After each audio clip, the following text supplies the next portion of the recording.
Everyone, welcome to my YouTube channel Aptech. And इस video में हम पढ़ने वाले हैं ल्यूकोपोइसिस, हीमोस्टेसिस, हेमाटोपोइसिस कंप्लीट हो चुका है। अब ये ल्यूकोपोइसिस बचा है। ल्यूको मतलब होता है वाइट ब्लड सेल का फॉर्मेशन। डब्ल्यूबीसीज जो है, हमने पूरा ये जो कैस्केड होता है ना कि हेमाटोपोइटिक स्टेम सेल से कैसे दो प्रोजेनेटर सेल्स बनती है, स्टेम सेल्स, एक माइलॉइड एंड एक लिम्फॉइड बनती है ना। फिर माइलॉइड से जो है ल्यूकोसाइट्स निकलती हैं, थ्रोम्बोसाइट्स निकलती हैं। तो ये पूरा जो है फर्स्ट वीडियो में कवर कर लिया था। अब इसको हम और अच्छे से देखते हैं ल्यूकोपोइसिस में, वाइट ब्लड सेल फॉर्मेशन में। तो अब हम देखते हैं कि ये जो सबसे पहला हमारा जो माइलॉइड वाली स्टेम सेल्स बनती है ना, ये जो है 3 लीनिएजेस में डिवाइड हो जाती हैं। ठीक है, एक लीनिएज जो है वो बनाती है जाके मोनोसाइट। ठीक है, अब एक जो लीनिएजेस है वो जाके बनाती है बेन, BEN, जो हमने पहले ल्यूकोसाइट्स हमने देखी थी ना, बेन से याद किया था, basophil, eosinophil and neutrophils. And एक लीनिएजेस जो है वो थ्रोम्बोसाइट्स में चली जाती हैं, प्लेटलेट्स में। ठीक है, वो अलग कॉन्सेप्ट है प्लेटलेट्स वाला। इसमें हम सिर्फ WBCs देखेंगे, वाइट ब्लड सेल। तो माइलॉइड स्टेम सेल्स जो है, जो एंड ये क्या ऐसी चीज़ है जो ये एकदम से जस्टिफाई कर देता है कि ये जो है सेल जाके मोनोसाइट ही बनाएंगी। ये कौन से ऐसे साइटोकाइंस होते हैं, एक तो interleukin 3 and interleukin 5 as well as a granulocyte colony stimulating factor. याद रखना, इसमें ए ग्रैन्युलोसाइट्स आते हैं क्योंकि इनके अंदर ग्रैन्यूल्स नहीं होते हैं, तो इसलिए ए ग्रैन्युलोसाइट कॉलोनी स्टिमुलेटिंग फैक्टर, ये मॉर्फोजन इसमें यूज़ होता है, जिसमें जो है ये पाथवे सेट हो जाता है कि माइलॉइड स्टेम सेल से जो है कौन सा पाथवे जाएगा, मोनोसाइट वाला पाथवे जाएगा, अगर ये चीज़ें प्रेजेंट हैं तो। ठीक है, आरबीसी में भी जाता है। आरबीसी में हमने देखा था ना, एरिथ्रोपोइटिन अगर होगा तो आरबीसी वाला पाथवे एरिथ्रोपोइसिस स्टार्ट हो जाता है, वो हम कवर कर चुके हैं। इसमें हम देखते हैं कि जब ये चीज़ें अवेलेबल होंगी, प्रेजेंट होंगी, तो सेल जो है वो किस में डिफ्रेंशिएट हो जाएगी, मोनोब्लास्ट में।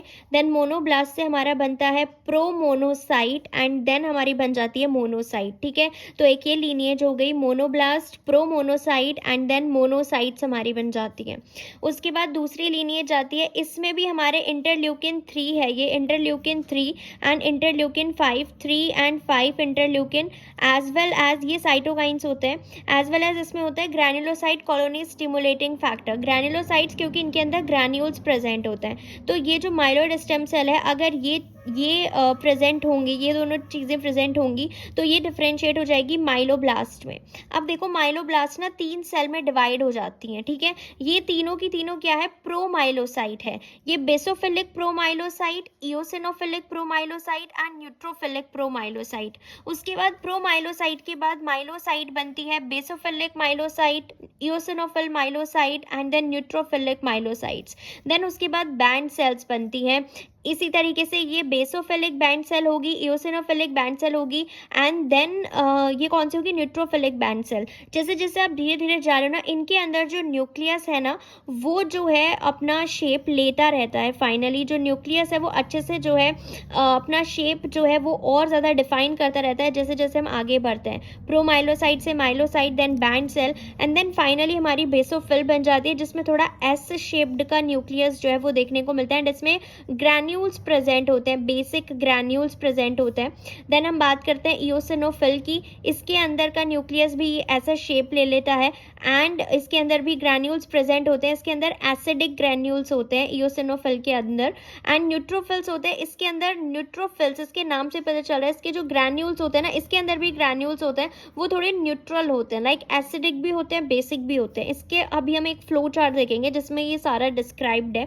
अभी सिर्फ इनकी लिनिएजेस आपको याद रखनी है कि पहले promyelocyte, then myelocyte, then band cell and finally हमारी जो है ये सेल बन जाती है, बेन से याद रखना, BEN। ये जो है इनको हम ल्यूकोसाइट्स भी बोलते हैं। ठीक है, तो माइलोब्लास्ट सेल से ये 3 लीनिएजेस निकली है, एक हमारी मोनोब्लास्ट सेल हो गई। एंड चलो, ये जो थ्रोम्बोपोइटिन होता है ना, ऐसी जो माइलॉइड स्टेम सेल्स होती हैं, अगर इसको थ्रोम्बोपोइटिन मॉर्फोजन मिल गया, अगर इसके पास थ्रोम्बोपोइटिन आ गया, थ्रोम्बोपोइटिन जो है लीवर से आ जाता है, किडनी से आ जाता है, अगर ये प्रोटीन आ गया थ्रोम्बोपोइटिन, तो ये क्या होगा, ये कन्वर्ट हो जाएगा किस में, ये सेल जो है ये किस में कन्वर्ट हो जाएगी, मेगा कैरियोब्लास्ट में।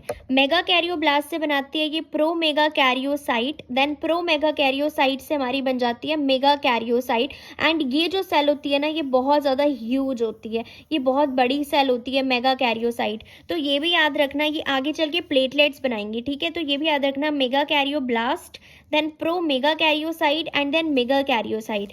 तो इस हिसाब से जो है ये माइलॉइड प्रोजेनेटर, जो माइलॉइड स्टेम सेल्स होती हैं वो किन किन लीनिएजेस में डिवाइड होती हैं। ये भी WBC है, मोनोसाइट है ना, ये तीनों भी leukocyte, these are also white blood cells and ये आगे चल के प्लेटलेट्स बनाएगा। अब हम थोड़ा सा लिम्फॉइड वाला देख लेते हैं कि लिम्फॉइड से कौन कौन सी सेल्स बनती हैं। देखो जो लिम्फॉइड स्टेम सेल्स होती है ना इसके अंदर भी ये भी ए ग्रैन्युलोसाइट्स होती है, इनके अंदर भी ग्रैन्यूल्स नहीं प्रेजेंट होते।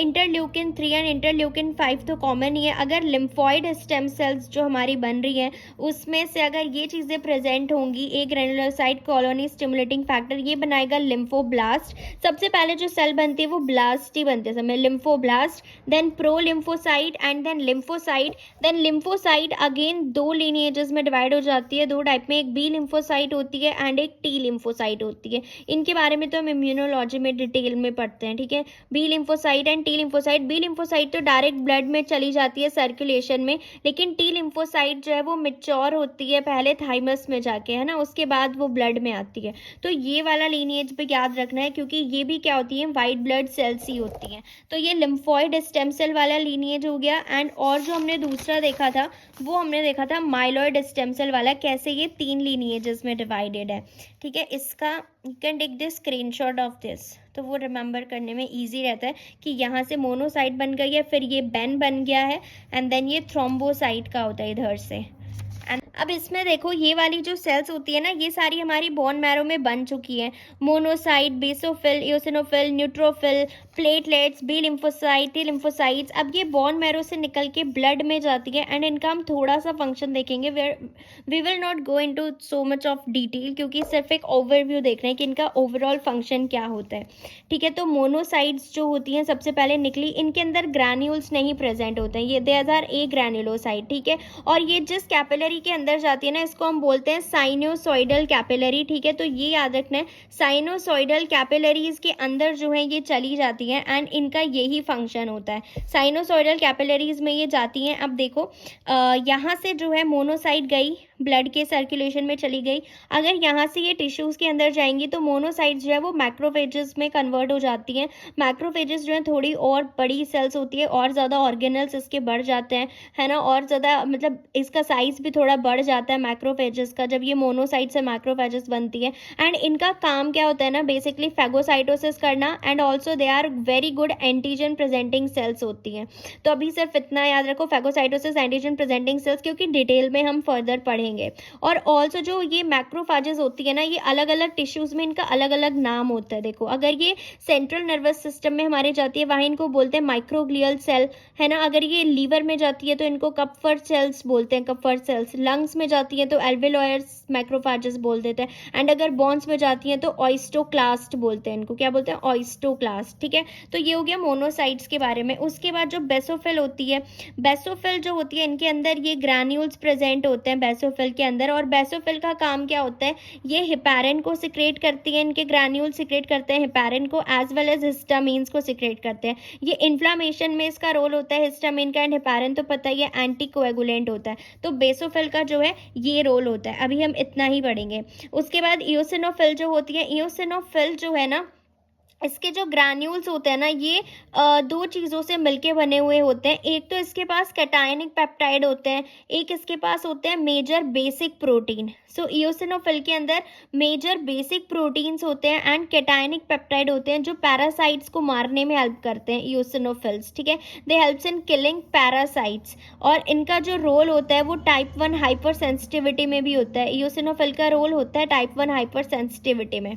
ऐसे अगर हम न्यूट्रोफिल्स की बात करें, न्यूट्रोफिल्स जो होती हैं जब ये ब्लड में जाएंगी, कैपिलरीज में जाएंगी, न्यूट्रोफिल्स ये भी फेगोसाइट्स होती हैं, फेगोसाइटोसिस करती हैं। लेकिन ये एक और लेकिन अगर बैक्टीरिया ज़्यादा बड़ा है ना, मतलब अगर उसको किल करने में मतलब बहुत ज़्यादा इसकी एनर्जी लग रही है, तो ये क्या करती है, ये एक मैकेनिज्म स्टार्ट कर देती है जिसको हम ऑक्सीडेटिव बर्स्ट भी बोलते हैं, जो इम्यूनोलॉजी में पढ़ेंगे। एंड ये क्या करती है, ऑक्सीजन लेती है एंड ऑक्सीजन को कन्वर्ट कर देती है सुपर ऑक्साइड में, हाइड्रोजन पर ऑक्साइड फॉर्म हो जाते हैं एंड हाइड्रोक्साइड के रेडिकल्स बनने लग जाते हैं, हाइड्रोक्साइड रेडिकल्स फॉर्म हो जाएंगे, हाइड्रोजन पर ऑक्साइड सुपर ऑक्साइड्स फॉर्म हो जाएंगी, जो कि ये हमें पता ही है कि हाइड्रोजन पर ऑक्साइड कितनी ज़्यादा हार्मफुल होती है ना, और ये डैमेज कर देती है बैक्टीरिया के डीएनए को, प्रोटीन को, एंड खुद का डीएनए प्रोटीन भी ये कहीं ना कहीं जो है वो मतलब डैमेज हो जाता है इनका। तो बेसिकली ये क्या करती हैं, ऑक्सीडेटिव बर्स्ट मैकेनिज्म शो करती हैं अगर बहुत ही ज़्यादा हैवी बैक्टीरिया आता है तो,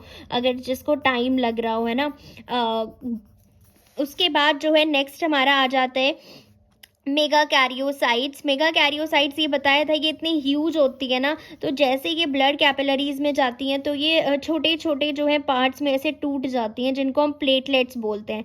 तो इसलिए जो है इनको प्लेटलेट्स बोलते हैं। प्लेटलेट्स का तो काम हम देख ही चुके हैं कि कैसे ये जो ब्लड वेसल्स में प्लग फॉर्मेशन करती हैं प्लेटलेट्स। तो मेगा कैरियोसाइट से प्लेटलेट्स बन रही हैं। उसके बाद बी लिम्फोसाइट्स जाती हैं ब्लड में, जो कि प्लाज्मा सेल्स में फॉर्म हो जाती हैं, डिवाइड हो जाती हैं एंड देन एंटीबॉडीज फॉर्म करती हैं बी लिम्फोसाइट।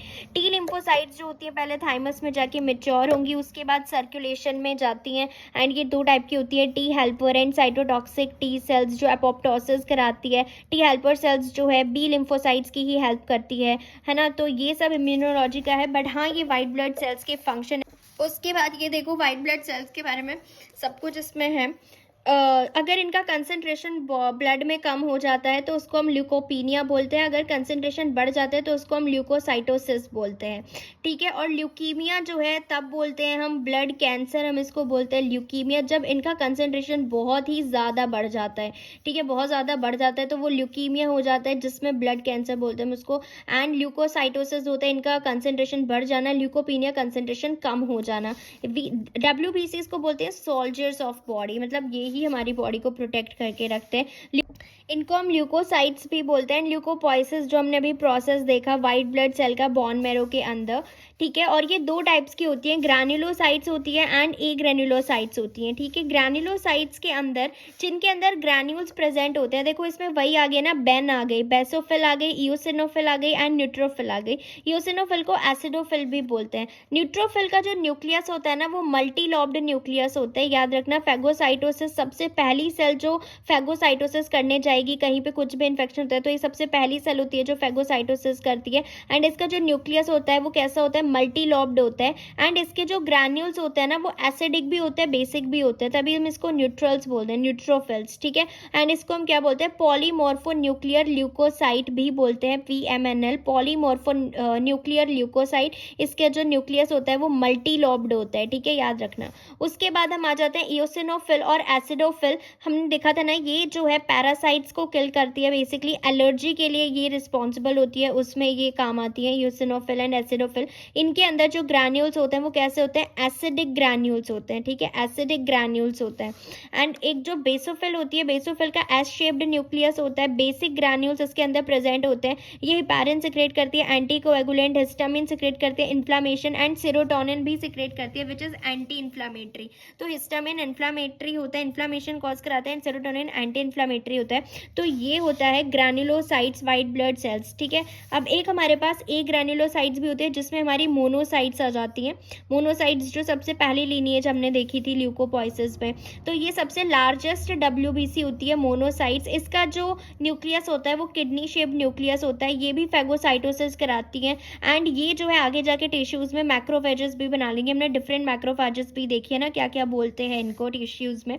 उसके बाद लिम्फोसाइट्स जो होती हैं वो भी ए ग्रेनुलोसाइट्स ही हैं, लिम्फोसाइट्स, ठीक है। लिम्फोसाइट्स तो इम्यून सिस्टम में हम पढ़ते हैं। इसका जो न्यूक्लियस होता है ना वो बहुत बड़ा होता है, लार्ज न्यूक्लियस होता है, and they are smallest WBCs। तो देखो लार्जेस्ट WBCs कौन सी है, मोनोसाइट्स हैं, एंड स्मॉलेस्ट WBCs में हमारी लिम्फोसाइट्स आ जाती है। इसका साइटोप्लाज्म कैसा होता है, स्कैंटी, बहुत ही थोड़ा सा ही प्रेजेंट होता है। न्यूक्लियस जो है वो बहुत लार्ज होता है लिम्फोसाइट्स का। तो ये जो है पूरा जो है WBCs का था कि कैसे जो है ग्रैनुलोसाइट्स होती हैं 3 बेन, एंड ये हमारी एक ग्रैनुलोसाइट्स होती है, मोनोसाइट्स एंड लिम्फोसाइट्स, ठीक है। अगर इसको याद रखना हो, इनका जो डिक्रीजिंग ऑर्डर होता है ये अगर याद रखना हो, सबसे ज़्यादा न्यूट्रोफिल होती हैं, देन लिम्फोसाइट्स होती हैं, देन मोनोसाइट्स होती हैं, देन इओसिनोफिल और एसिडोफिल जिसको बोलते हैं, एंड देन सबसे कम बेसोफिल होती है। तो ये परसेंटेज भी याद रखना, एंड इसको जो याद कर सकते हैं ऐसे याद रखना, नेवर लेट मंकी ईट बनानास। इसको आप ऐसे रिमेंबर कर सकते हैं, नेवर लेट मंकी ईट बनानास, ठीक है। तो NLM, नेवर लेट मंकी ईट बनानास। तो इसलिए जो है एन से न्यूट्रोफिल, लिम्फोसाइट, मोनोसाइट, इनका ही डिक्रीजिंग ऑर्डर याद रखना। And this is all about WBCs। हमने ग्रैनुलोसाइट्स देख ली कौन कौन सी होती है, बेन, बेसिकली बेन से याद रखना बस, basophil, eosinophil and neutrophil. Granules कौन कौन से होते हैं एंड इनका फंक्शन क्या होता है, एंड एक ग्रैनुलोसाइट्स में हमारी मोनोसाइट्स एंड लिम्फोसाइट्स आ जाती हैं, ठीक है। तो चलो अब हम प्लेटलेट्स के बारे में देख लेते हैं। थ्रोम्बोसाइट्स, थ्रोम्बस का मतलब होता है क्लोट, ठीक है। एक तो इनके पास न्यूक्लियस नहीं होता बिल्कुल भी, एंड माइटोकॉन्ड्रिया इनके अंदर प्रेजेंट होता है। RBC के अंदर तो माइटोकॉन्ड्रिया भी नहीं था, ठीक है। एवरेज लाइफ स्पेन इनका सिर्फ 10 दिन का होता है, एंड इनका वही है प्रिवेंशन ऑफ ब्लड लॉस में हेल्प करते हैं। मेगा कैरियोसाइट्स, ठीक है, जिसका न्यूक्लियस लार्ज होता है, एंड जब वो ब्लड के अंदर एंट्री करती है तो हमने देखा था ना वो फ्रेगमेंट्स में ऐसे मतलब छोटे छोटे पार्ट्स में से टूट जाते हैं, एंड ये बहुत ही ज़्यादा स्टिकी होते हैं, डेलिकेट होते हैं, एंड ये ई न्यूक्लिएटेड होते हैं, ठीक है। They are not cell fragments, तो सेल नहीं होते हैं, ये सेल के फ्रेगमेंट्स होते हैं, क्योंकि आगे ऐसे टूट जाते हैं ना, तो इसलिए कैसे होता है, ई न्यूक्लिएटेड। तो प्लेटलेट्स के अंदर न्यूक्लियस नहीं होता है, लैक न्यूक्लियस, याद रखना। एंड इन थ्रोम्बोसाइटोपिनिया होता है जब इनका नंबर कम हो जाता है, अगर इनका नंबर बढ़ जाता है तो उसको हम बोलते हैं थ्रोम्बोसाइटोसिस, ठीक है। थ्रोम्बोसाइटोसिस वही है, रेड बोन मैरो में इसका जो है फॉर्मेशन होता है, बाकी और चीज़ें तो हमने देखी रखी है। तो this is all about platelets.